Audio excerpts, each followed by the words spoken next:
Hey everyone! Today we are looking back at the life and times of one of my favorite guitar players, Garry Moore. This episode was very kindly voiced by my longtime friend and fellow guitarist, who played with me in quite a few bands, my buddy Phil Beck. Thanks so much, Phil. This was a long piece and I am so grateful that you did it for me. So let's go find out all about Garry Moore. Garry Moore, leaving Thin Lizzy, the story of G-Force and the terror of success. In June 1979, Garry Moore sensationally quit Thin Lizzy mid-tour.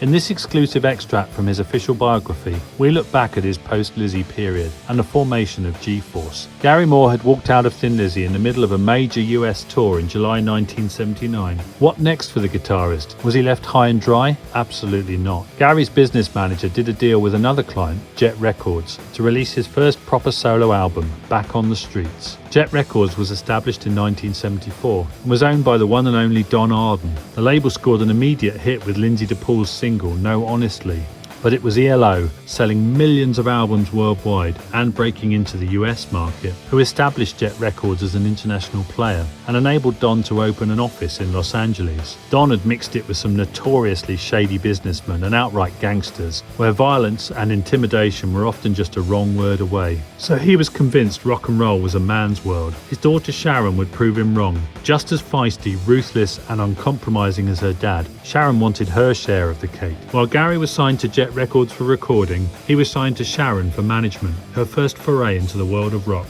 Why Garry? Obviously he was an outstanding guitarist, but not just that. The guitar hero was coming back into fashion, and the main catalyst for that was Eddie Van Halen. Van Halen's first two albums were worldwide hits straight out of the blocks, essentially setting up the heavy rock explosion of the 1980s and introducing Eddie's groundbreaking guitar technique. Garry first came across Eddie on the 1978 Thin Lizzy tour. Apparently, having watched him for the first time, the rather worried Irish guitar player went straight back to the hotel to try out this two-handed tapping business. Although in interviews Garry could be a bit indifferent about Eddie's playing, they certainly appreciated each other's technical skill. Eddie was sometimes spotted at Garry's concerts, hopping up and down with delight in the wings, as Garry would reel off a lick, look at Eddie and they would both laugh. The other appeal of Garry for Jet was the success of Parisian Walkways, which, while it did nothing in the States, showed that Garry had the potential to compose the sort of power ballad that brought significant chart success for bands like Foreigner and Styx, heralding so-called pop metal as another fashionable genre on the US market for the next decade. For her part, Sharon reckons that Garry leaving Lizzy was one of the worst mistakes of his career. Lizzy were just breaking and they were gaining momentum in America. It was the perfect tour for them and he just fucked it up, and you never get that momentum back again. And she was right, they didn't. But whether all the blame for this can really be laid at Garry's door when Phil Lynott and Scott Gorham were in such a state is highly debatable. Garry had a deal, now he needed a band. Garry and Mark Nausey, drummer who stood in for Brian Downey on Lizzy's late 1978 tour, wanted to play together. Garry had told Glenn Hughes he wanted to form a band with him. Mark knew Glenn from playing on Glenn's 1977 solo album, Play Me Out. The stars were aligned. This was clearly a Garry Moore solo project. The band was originally titled Moore, but for some reason Jet thought this would be confusing, so the name changed to G-Force after Garry told Mark that at school he was known as G by some of his friends. The band was clearly built around Garry and his playing, says Mark. They were mostly his tunes as well. I reckon this trio was unique. There was Garry's playing, Glenn playing Fender Rhodes piano with Taurus bass pedals. It was like power soul, really killing. We got together every day and were rehearsing and writing in rehearsal places around LA, and went into the record plant to demo what we were writing. But it bothers me to this day that this trio didn't happen. The management dug the band. Sharon was right behind us. They took good care of us, spending a lot of money. Crew, rental cars, retainers and other expenses, but were never breathing down our necks. They'd just come down to the studio, check it out and leave. Unfortunately, Garry was walking from one chaotic bassist/vocalist situation into another. In short, Glenn Hughes was a mess, or as Sharon now expresses it in her own inimitable fashion, he was out of his fucking mind. All you got out of him was sheep noises. There were very few people in the industry who weren't doing coke, says Glenn, and Garry was one of them. He hated that drug. I just adored Garry, and we were becoming really good friends. He never spoke about the coke directly, but if we were at the Rainbow Bar and Grill and people were snorting coke off the tables, you could tell Garry didn't like it. During that time when Garry was going to stay with me, just before he left Lizzy, I thought, He's going to be a guest in my house. Surely I can stop this for a while. And I did. But anybody who is an addict or an alcoholic can only hide their addiction for so long before they start digging back in the bag. I was a bit high maintenance and I didn't realise I had a problem. My lifestyle was really not marrying with their lifestyle, which was more of a drinkers club. Sharon and David Arden, who co-ran Jet with his dad, Mark and Garry were all drinkers. And if you're an addict in that set, it can rub against the green. Eventually it will spoil the party. It would have been in August 1979, my 28th birthday, and Sharon had a party for me at La Dome on Sunset Boulevard. I got really drunk that night, fell into the cake trolley and dislocated my shoulder. Sharon was laughing her arse off, and I got really upset and angry, and apparently I said I was leaving the band, which I don't remember saying, by the way. So the next day I got a call from Sharon about 11 a.m, and I asked her what time we were starting, and she said, "Well, we ain't, because you left the band." I tried to back down and say I didn't mean it, but Sharon can be pretty brutal, and she said I needed to get my shit sorted out before I did anything else. So that was the first time ever I'd lost a gig due to my addiction. Glenn talked about being high maintenance, no pun intended, and this would have been the coke talking. As much as Garry would have hated heroin, he would have despised coke just as much because it makes people completely obnoxious and impossible to deal with. In certain industries, and the music business is a prime example, part of the job description is to be the baddest guy in town, to be in people's faces, in control and on top of your game. Coke will do that for you in spades, at first, and then all sorts of anxiety and paranoia sets in, and in the end everything can fall apart. Nobody wants to know you, and that can happen in months rather than years. So, explains Mark, we're in a spot because we knew we weren't going to get another guy like Glenn that does all the singing and playing at such a high level. He was writing as well. He'd been working with Ray Gomez and Narada Michael Walden. They'd cut some things, so Glenn was bringing some great tunes, hard and heavy, but very melodic and soulful too. In other words, a perfect complement to Garry's playing and his approach to composition, but they had to start looking elsewhere. We auditioned all kinds of people down at Frank Zappa's place. It was a real nice room. All of them were really good, but we weren't sure what we were looking for, except we would know it when we heard it. We both knew Tony Newton from Tony Williams' Lifetime, an absolute killer bass player. He played with John Lee Hooker at 16, backed the Supremes at 17. He'd been a musical director for Smokey Robinson, toured with the Stones and Stevie Wonder. He'd also been on a record called Sun Shower by German pianist Joachim Kuhn with Jan Ackerman and Ray Gomez. I called Tony up and he came down to check it out. He brought a tremendous energy out of Garry. He had a double neck bass with drone strings on it. He really went for it. Tony could sing, but he didn't want to be an out front singer like Glenn. Garry didn't want to be the lead singer either, so he could play more. Sharon reckons it took about 8 months to get the album together, and in a rerun of Colosseum 2, the main issue was trying to find a singer. It's so hard to find a lead singer for a band, she says. The great guitar player and the great lead singer, that's your winning combination, and it's like gold dust to find it. Garry and Mark finally looked in their own backyard. That album Sun Shower had 2 vocal tracks on it, which was Willie D, says Mark. So when Garry and me were talking to Tony, we mentioned the singer because the vocal tracks were good. Willie came down and he was in that same blue-eyed soul tradition, and there we were. Willie D, born William DeFern,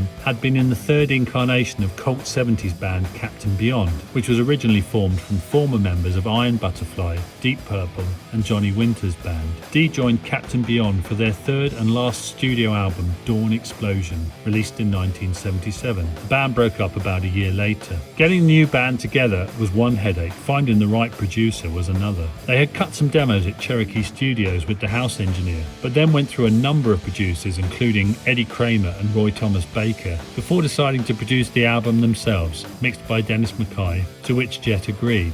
While they were putting the new band together, there was a very belated appearance in American record shops of Back on the Streets. There was no band to tour the album, and in any case it was music out of time because Garry had moved on. But the critics could only review what they had in front of them, and so, while Garry's guitar playing was highly praised, there were the inevitable comments about an album of 2 halves. But Cashbox called it one of the more listenable efforts this year, while another paper proclaimed that the album is brutal. Moore has a command of his guitar that ranks with the great ones. He challenges all forms of contemporary energy music. There was an interesting, if hilariously erroneous, comment in the Rocky Mountain News, whose reporter opined that Garry was a guy in terror of success, citing as evidence the fact that he left both Skid Row when the Irish group made its London breakthrough, and Thin Lizzy twice because of that band's success. Garry was always anxious about his career, about what the next step should be, but what the reporter took for terror was Garry wanting to do his own thing, play his music on his own terms, even if that was not always in his best interests. G-Force was arguably a case in point. Mark Nausif reckons, "We had tunes from the time we recorded back on the streets at Morgan and in the Bahamas, plus the material we had been working on with Glenn that was already in shape, this power soul direction, which maybe had the potential to be even more powerful because we now had Tony. And then somewhere in there, they started to sound like pop, staccato 8-note things, and it was Garry that was bringing that in. Then the material started to change to fit that, and I thought we were starting to lose our way here." Listening to those demos, including 3 from the session with Hughes, what you hear is a band shaping up towards being a no-nonsense, hard rock band, but without sacrificing the melodic content inherent in Nausif's view of where the strength of the band should be. Although Sharon says, "You couldn't tell Garry what direction to take his music, he told you." She and Jet were looking for a sound that would appeal stateside. Garry himself seemed unsure of what to do, as he told the UK paper Musicians Only in July 1980 after the album's release. "I just wanted to get a band together that was a great band. I wasn't really thinking about the direction or anything. I think at the time I was directing it at the American market." The self-titled album, released in May 1980, had much to commend it and was an important staging post in Garry's career, eschewing the lack of coherence that had undermined his earlier work. Overall, G-Force was a comprehensive package of early 80s pop metal, with high-grade musicianship, plenty of inventive and catchy riffs from Garry, especially on Because of Your Love, and vibrant arrangements. They foreshadowed both Garry's own career for the rest of the decade and more general developments in music. White Knuckles, which segues into Rockin' and Rollin', appeared to be an answer to Eddie Van Halen's Eruption and became a routine part of Garry's repertoire. There was a marriage of pop sensibilities and aggressive rock guitar across the album, a style that didn't really capture the public imagination until 1983, when David Bowie released Let's Dance with a solo by Stevie Ray Vaughan. And Eddie Van Halen added a solo to another pop hit in the same year, Michael Jackson's Beat It. Coincidence? Maybe. Then again, perhaps somebody had been inspired by what Garry had served up. There was also a view that perhaps the album was overproduced, too many nods to ELO in the string arrangements, and that Garry had made a mistake in putting his guitar straight through the mixing desk using a DI unit, giving it a synthesized, fuzzy sound rather than the hefty crunching sound from a regular amplifier. Garry was quite proud of this, as he told Musicians Only in the same interview. He had first come across the sound while working on Phil Lynot's Sarah, and on the G-Force album, I was trying to get a distinctive sound, and I think I have. I didn't use amps on any of the solos, it's all DI'd. Guitars have gone through overdrivers and things, but no amps. I found it was a really good way to get a sound that was up front. You could do anything with it, and it's all totally flat with no EQ added to it. The choice of single was also debatable. It should have been the Tony Newton / Willie D composition You Kissed Me Sweetly, probably the most realised marriage of pop and driving rock stars on the album, and Dee's best vocal performance, rather than Garry's hot gossip. This song is worth a second look because, according to Garry's girlfriend Lisa, the sentiments expressed exactly match what was going on in their relationship. Once again, Garry was becoming obsessively jealous. "I don't mind you going out with your friends if it's to places where we've both been, but I don't like you going with him. Don't want to have to say this again. I don't mind you going out to a show if it's with people that we both know, but I don't like you going with him. I'm going to stop this before it begins." Even as early as March 1979, Lisa said that Garry had asked her to marry him, but she had written to her father to say that she wasn't going to do anything rash. He was so jealous. If I was staring out to space in a pub, he'd accuse me of wanting to some guy he thought I was staring at. He actually said, "I don't mind you going out with your friends to a movie or a restaurant while I'm away, but I want to have seen the movie or been to the restaurant first." Lisa also claims that Garry told her the whole G-Force album was about her and around. It's impossible to verify that claim, but certainly there are Garry compositions on the album that speak to the notion of a desperate infatuation. And on She's Got You,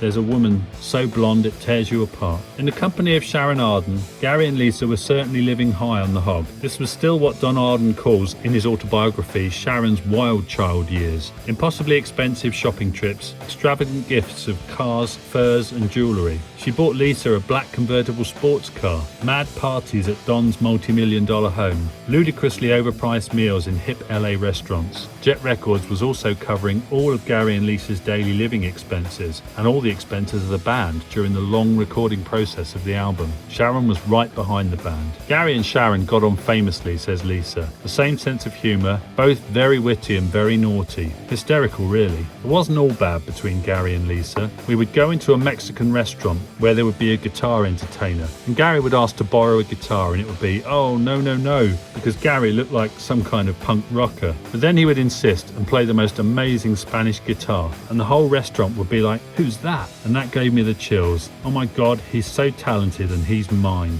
However, Garry and Lisa were not meant for each other. She was a party girl who enjoyed her freedom. I couldn't breathe. He was so jealous. It was awful. I thought if we got engaged, he might lighten up. So he bought a ring on Sunset Boulevard and we got engaged. Really though, I was in love with Steve Jones. As Glenn Hughes said, much of Garry's LA social life was in the drinkers club, and that could easily get out of hand between Garry and Lisa, who was also rather fond of the coke. Their relationship was volatile, paranoid and dysfunctional. Lisa claims there was violence. She retaliated by cutting all Garry's clothes up, causing thousands of pounds of damage. Speaking to writer Chris Welsh in 1982, Garry mentioned a Spanish guitar that got busted up by a girlfriend, and this could easily have been Lisa. Sometimes she would go and hide out at Sharon's place. She would let me stay, but told me I had to go and sort things out. Things were no better when Garry moved back to London and the flat in Fitzjohn's Avenue. More fighting, tears, food thrown against walls, desperate attempts by Garry at reconciliation. But Lisa's approach to life and her lifestyle just made him too insecure and nervous. Eventually she fled back to LA, and that was that. Garry had been here before. The last time he was trying to lead a band, there was all sorts of emotional turmoil in the background, and here he was again, and, like before, the band was starting to unravel. Strangely, for a band whose material was attempting to win over American music fans, there were no gigs in the USA at all. None of the material was road tested, no private or low-key gigs anywhere. Tony Newton says there was discussion about the band doing some gigs under a different name before the album came out. Instead, it was decided that the band would debut in England on a tour supporting Whitesnake. Guitarist Bernie Marsden was in Whitesnake at the time and said he convinced everybody to put Garry on the tour. I couldn't believe it. Nobody knew who he was, but they weren't too pleased when Garry opened up and nearly blew the audience to hell and back with the volume. But they couldn't have been that displeased because Whitesnake bassist Neil Murray says that in 1982, with the departure of guitarists Marsden and Mickey Moody, David Coverdale was giving serious thought to asking Garry to join the band. The album provided the bulk of the live set, plus Back on the Streets, Parisian Walkways and Toughest Street in Town, one of the very rare occasions when Garry performed a Thin Lizzy song. They went down really well. Many fans compared them very favourably with the headliners. We kicked ass on the tour, says Tony. I think it was a matter of exposure. We had the musicians, Ylle was singing his arse off, and it had all the components. We were going for our own sound, and as far as I was concerned, we did a good job. Lots of hard work and energy went into that project. Garry later described the band live as a disaster, but that had to be more of a reflection of his personal problem with Willie D, because live bootleg recordings belie any assertion that this band could not deliver the goods. Stripped of the LA studio pop gloss, they were a ferocious live act and gave Whitesnake a run for their money. Ultimately though, nobody has a concrete explanation as to what happened, although there were strains and stresses that would have contributed to the demise of G-Force. Certainly Jet's enthusiasm was waning. Don Arden prided himself on how much he would spend on a band to make it successful. Jet had invested in G-Force in all departments, but so far had seen no returns. Mark Nowsey views in very practical terms. I think the answer as to why Jet pulled out of G-Force has a lot to do with Garry's solo situation.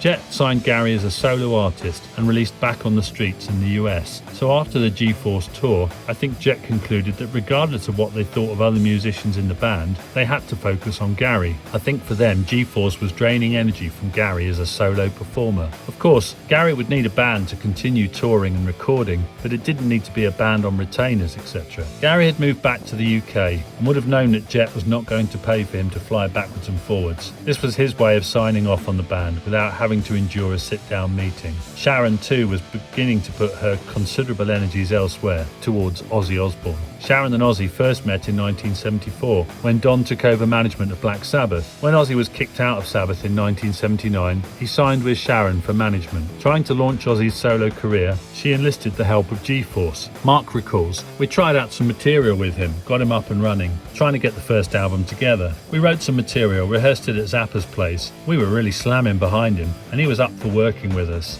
Garry would start with an intro, and as usual he would really go for it, playing like it was his last day on earth. And then we would get to the vocal and Ozzy would just stand there and say, "Now what do I do?" He was sweet and humble, just standing there listening to the way we were playing. We said we could lay back a bit, cool it down, and he said, "No man, this is great." He was so positive about it all. Then I'd see Sharon in the evening, put a cassette in the car, and she'd go, "Yes, this is it." But, wanting to see his kids, Ozzy suddenly jumped on a plane and headed back home, which put an end to their collaboration. We got paid, got given handmade luggage as presents, Mark says, but we were disappointed that we weren't going to be involved in recording the album. However, the thought of Garry trying to work with Ozzy on any sort of regular basis makes you wince. He quite rightly turned down the offer to be the guitarist in Ozzy's band, the spot taken by Randy Rhoads. There was an in-joke amongst Garry's Jet record label companions that if Garry had got closer with Sharon, his future career may have panned out very differently. So, Ozzy may have helped distract Sharon away from G-Force both professionally and emotionally. Then there was Ylle D. He was finding the environment very challenging. Interviewed for a Captain Beyond fan site, he said, "I went through all this fiasco with Sharon and G-Force. It was a real nightmare because Sharon wanted to do really pop stuff and I really didn't want to do pop stuff." He claimed too that me and Garry hated each other and the whole situation drove him to a nervous breakdown. Pondering this, Mark Nowseef observes, "Whatever his beefs are with the G-Force situation, I think he was offered a reasonable opportunity, and no doubt there was a lot of attitude in that band, but I'm not sure how and why he perceived his situation to the point of nervous breakdown. Garry could definitely have some edge, and he would sometimes push the musicians he worked with. He also had no hang-up about letting others know that he wasn't pleased with their contributions, but I think he only did that with the musicians he thought had the potential to deliver. He simply wouldn't take the time to challenge someone who didn't have the goods or he didn't respect. Ylle sang great on the record, and that was Garry pulling it out of him." But Mark also suggests that with Garry, and with Tony, given his pedigree, maybe there was an overdrive to perfection that Ylle found hard to handle. In any case, if the singer is not the leader of the band, then there is every chance that the leader, in this case most definitely Garry, would be telling him what to do and how to perform, none of which would sit easily with most singers. Mark talks about attitude in the band, and for sure, Tony Newman, with all the depth and breadth of his experience, wanted his say. My understanding was that it was a group project rather than Garry's band per se. Tony goes on to vent his criticism at the way the album sounded because of Garry's insistence on how the guitar would be recorded. He was thinking that it would give it a unique sound, and it did give it a unique sound. A horrible, scratchy piece of shit sound. Going through the board destroyed the fidelity of the album. Garry himself backtracked in another interview, saying that while to his ears it sounded great in the studio, it didn't transfer too well to vinyl, and I was a bit disappointed in the end result. It wasn't warm enough and sounded totally detached from the backing tracks. Tony is also quite critical of some of the musicians Garry subsequently had in his band, saying that he and Mark Nowseef were at a different level to those he describes as generic sidemen. He goes on to say, "I was surprised that Garry didn't have great musicians in his band, that he didn't have the wisdom to know that if you do that, you're better. I think maybe he just didn't know how to deal with people like that." In Tony's opinion, because of that, he was a fantastic composer and guitarist who rose to greatness, but my take anyway is that he didn't reach his potential. And given Garry's clashes with star musicians who were band leaders in their own right, like Phil Lynott, Glenn Hughes and later Cozy Powell, he might have a point. The band didn't so much end as fizzle out. Tony says they were all on a weekly wage and it just stopped, but nobody got a call. I eventually got in touch with Don Arden, had a meeting, and he said he didn't know what he was going to do with Garry. Sharon looks to Garry for an explanation. "Garry and I spend a lot of time together socially. I can't remember any specifics, but Garry was always dissatisfied. Not finding the right singer was a big stumbling block for Garry. But in the end, he didn't need a frontman. He was the frontman. And he wanted to be bigger, he wanted to be more. Nothing was ever right, and that's being an ambitious musician. He wasn't where he wanted to be."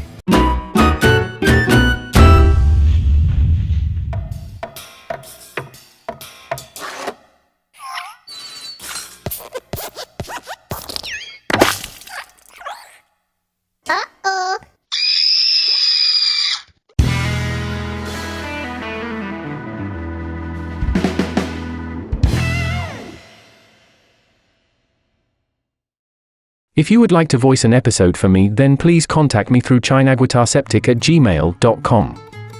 Thanks again to Phil for this wonderful read. I will be back with the best content I can, just as soon as I can. In the meantime, you take good care.